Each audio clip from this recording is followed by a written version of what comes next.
यदि जरूरत पड़ी, अगर बलिदान देने की आवश्यकता पड़ी, अगर लहू बहाने की आवश्यकता पड़ी, तो चांडिल डैम का नदी फिर से लाल लाल हो उठेगा।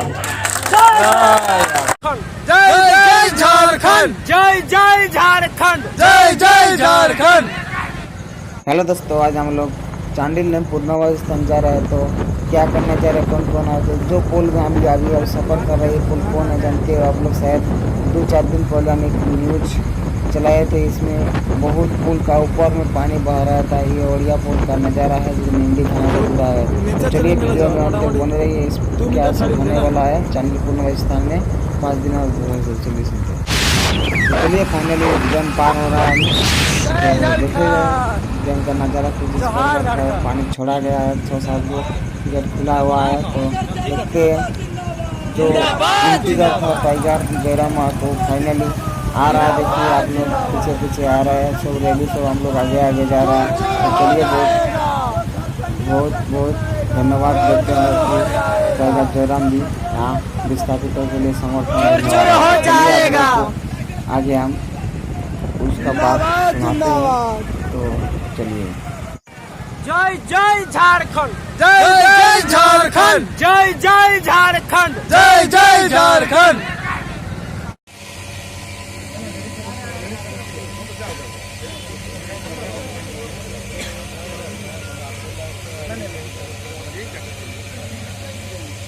मुकाम तक लड़ना। यदि जरूरत पड़ी, अगर बलिदान देने की आवश्यकता पड़ी, अगर लहू बहाने की आवश्यकता पड़ी, तो चांडिल डैम का नदी फिर से लाल लाल हो उठेगा। लेकिन इस बार उस लहू में किसका किसका लहू होगा, ये कोई डीएनए भी खुलासा नहीं कर पाएगा। हमने बहुत बलिदान दिया है। आपको क्या लगता है आपके आदर्श निर्मला क्या बाहरी भित्री का मामला था? जी नहीं, उसमें बाहरी भित्री के साथ साथ स्वर्ण रेखा परियोजना का मामला भी शामिल था। उनकी हत्या में कंपनी का भी हाथ है। आप इस बात को जांच करने के लिए कहिए, आप कितना सहेंगे, कितना जुल्म सहेंगे और कितना कुर्बानी देंगे। सुनील महतो पूरे झारखंड के इतिहास में एकमात्र शख्स जो एमपी एमएलए रहते हुए अगर शहादत को पाया है, तो सुनील महतो ने पाया है। किस लिए? कहीं ना कहीं पीछे उन्हीं जुल्मी लोगों का हाथ होगा जो आज हम पर जुल्म कर रहे हैं। आज भी उनकी जांच का विषय है, उनकी मौत एक जांच का विषय है।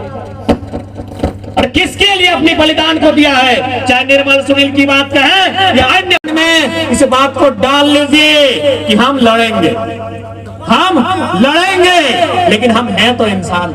यदि टूट गए और ऐसा लगा कि हमें जिंदगी त्याग देनी चाहिए, तो हम जाते जाते उनको भी लेकर जाएंगे जो हमारी जिंदगी को जहन्नुम बनाने का काम।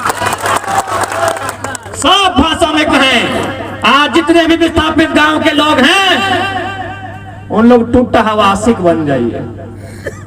टूटा हुआ प्रेमी देखे है ना, जब प्रेम करे, जब दिल टूट जाता है तो बोलता है हम तो डूबेंगे सनम, तुम्हें भी ले डूबेंगे।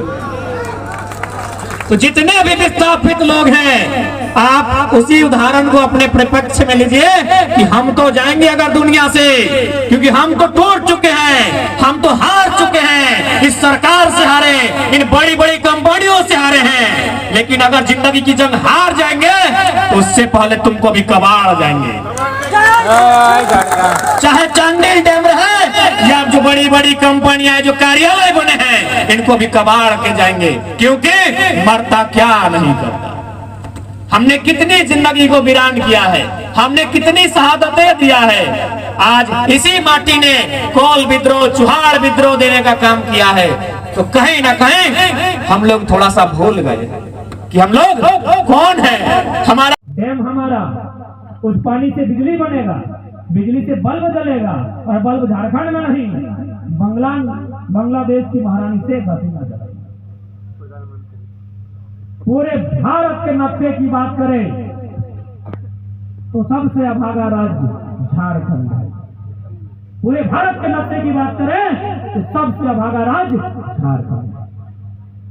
आज अगर हम लोग नहीं चेतते हैं तो आज एक डैम विस्थापित हुआ है, कल कई मामले आएंगे, लेकिन अगर लड़ लेते हैं तो मुझे विश्वास है इस डैम का पानी हम लोग अपनी मेहनत से अपने खेतों में लेकर जाएंगे और वहां हरी हरी फसलें उगाएंगे। ये किसी कंपनी का नहीं है, किसी कंपनी के बाप का नहीं है, ये प्राकृतिक संसाधन उनके हैं जो सदियों से यहाँ बास किए हैं, ये हमारे हैं। इसलिए आज जितने भी विस्थापित बंधु बनाए हैं, जितने भी हमारे अनुभवी बनाए हैं, हम यही कहना चाहेंगे, इस बार लड़ाई का नेतृत्व अनुभवी लोग करेंगे, युवा लोग पीछे से सपोर्ट करेंगे। क्यों? तो सुनिए, क्योंकि लड़ाई निर्णायक होगी। युवा लोग को आपको इसलिए बचाना है कि आखिर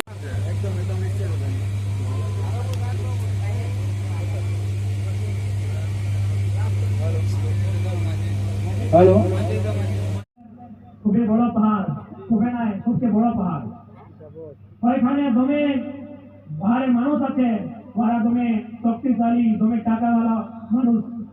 ওরা একটা খতিয়ানিকে, একটা ঝাড়খণ্ডীকে টাকা দিয়ে বললাম কি তোমাকে এই জমিনটা খালি করতে হবে।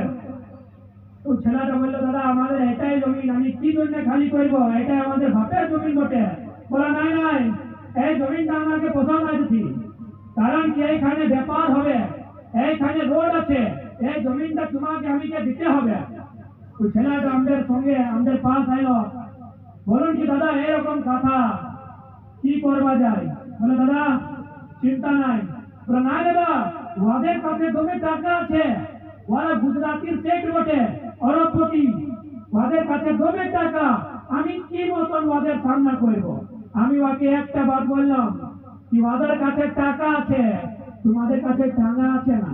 টাঙ্গা দিচ্ছি না, টাঙ্গি জানটা লকড়ি কাটে, কবি কবি মানুষের গর্দন কাটে। আর আমি ওকে একটা বাত বললাম কি ওদের কাছে টাকা আছে, তোমাদের কাছে টাঙ্গা আছে না? এই টাঙ্গাটা দিয়ে মার, ওদের কাপাটা দিয়ে মারি টাঙ্গাটা, টাকাটা তবে ছিড়াই যাবে, ফুরাই যাবে টাকার বর্ণে। তারপরে ছেলেটা এরকম করলো, লোক গেলাম আসলাম কে জমিনটা কত দিবে? বলে নাই আমি আর জমিন দিব নাই, বাপের জমিন বটি, আমি টাঙ্গা নিয়ে আপন দুয়ারি দাঁড়ায় আছি, তোমাকে যদি জমিন চাই তো আও নিয়ে নাও, কিন্তু একটা দিতে হবে তারপরে দিব। একটা দিতে হবে মানে একটা মানুষ চাই, তারপরে আমাকে নিয়ে যাও আর আমাদের জমিনটাও নিয়ে যাও। বিশ্বাস করুন, আজকে রিপোর্ট বাতাইছি, এখন তো ওদের জমিনটা ঠিকঠাক আছে, ওই ছেলেটাও ঠিক আছে, তাই টাঙ্গা নিয়ে আপন দুয়াতে দাঁড়ায়। আর এইটাই বললাম কি একটা দিতে হবে তারপরে তুই নিয়ে যা। যদি এই মতন কথা, এই মতন ঘটনা এইখানেও ধরে যায় তো আমি এইটাই বলবো, তোমরাও যত অধিকারী আছে, যত করপ্টেড অধিকারী আছে, ওকে একটা সন্দেশ দিয়ে দিবি কি তোমাদের কাছে টাকা আছে, আমাদের কাছে টাঙ্গা আছে, কাপাটে দিয়ে দেব। তো অধিকারী আর এইখানে আপন মুখরা জানায় দেখাবে, ताकि वहाँ प्रेम आती जमीन।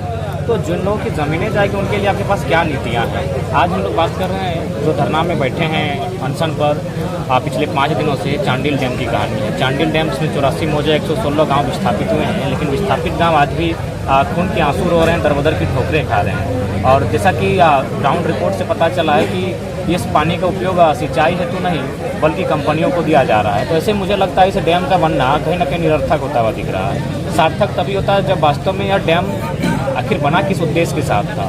जब किसानों की ज़मीनें ली गई थी तो उन्हें यह आश्वासन मिला था कि इससे जो पानी एकत्रित होगा इससे सिंचाई के काम आएगा, अगर बिजली के काम आएगा तो उन गाँवों को प्राथमिकता दी जाएगी बिजली के माध्यम से। जो लोग स्थापित हुए हैं 20 किलोमीटर का दायरा होता है, 10 किलोमीटर कहीं होता है, तो ठीक इन्हीं वादों के साथ इस डैम का निर्माण हुआ था। लेकिन आज दुख की बात है, ग्राउंड रिपोर्ट की बात करें और स्रोत की बात करें तो इस डैम का पानी कंपनियों को जा रहा है, बड़ी बड़ी कंपनियों को जा रहा है, जो कि निरर्थक है।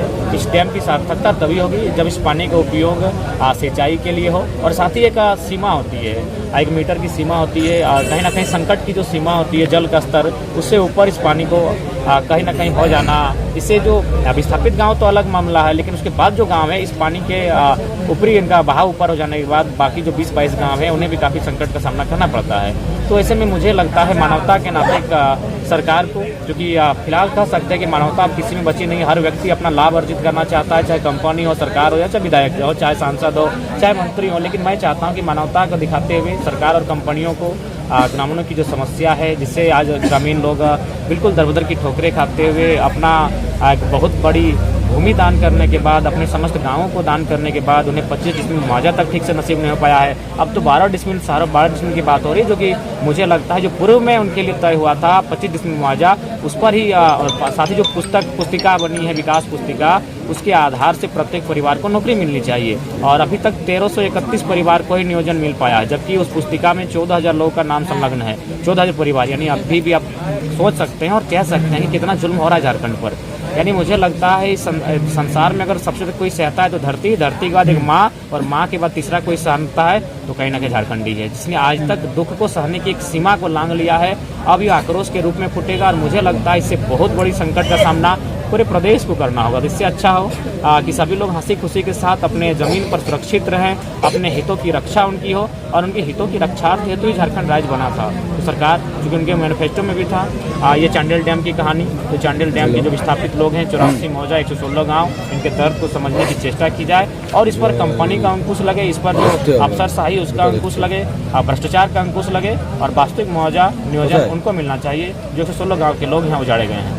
5 दिन से लगातार अनशन में बैठे हैं और ऐसे में आप आए हैं, तो कहीं ना कहीं ऐसा बना हुआ कि आंदोलन में धार आई है। देखिए, हम लोग का विशेषकर हमारी समिति का हमेशा प्रयास रहता है कि लोगों के बीच जाकर लोगों की समस्याओं के लिए लड़ना, क्योंकि हम लोग आंदोलनकारी के रूप में है, और हम लोग हमेशा जितना हमारी शक्ति है, आज कह सकते कल भी हम लोग आज 3-4 दिन से कंटिन्यू 3 बजे 4 बजे रात को हम लोग सोते हैं, आँख मेरे देखिए बता रहे हैं। तो हम लोग जहाँ तक मेरा प्रयास है, हम लोग लड़ने के लिए तत्पर हैं, लोगों के लिए लड़ते हैं, और अंत में यही कहेंगे कि मरता क्या नहीं करता, हम लोग ऐसे नहीं छोड़ेंगे। अगर इसका इतिहास और भूगोल बदलना पड़े तो उसके लिए हम लोग तैयार हैं, लेकिन माटी हमारी, अधिकार हमें मिलना चाहिए, और नहीं मिलेगा तो इस बार बहुत बुरा परिणाम होगा।